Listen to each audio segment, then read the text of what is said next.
Chords.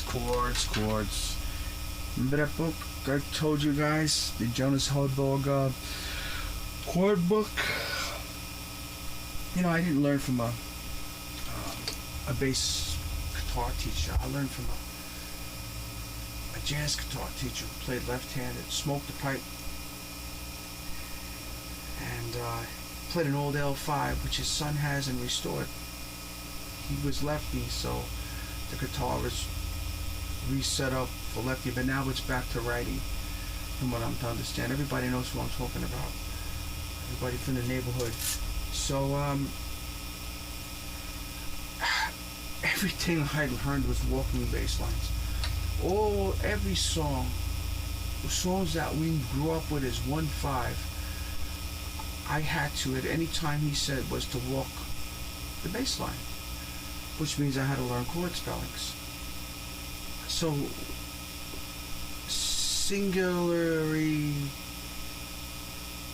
if I said that right, hitting each note, you know, individual notes. So you could, how about you take that E major 7,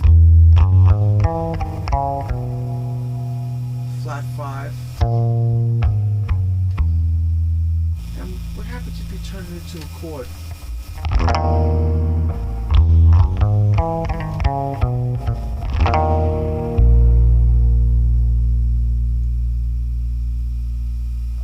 I mean, think of all the vehicles. I mean, like,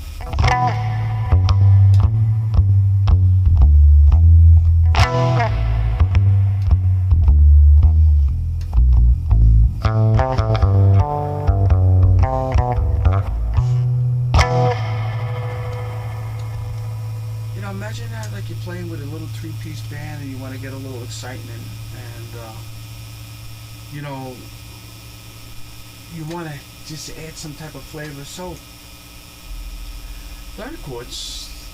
First you got to know how to spell them. You got to know what they are. I mean, like, from being a bass player, and then break them up, you know.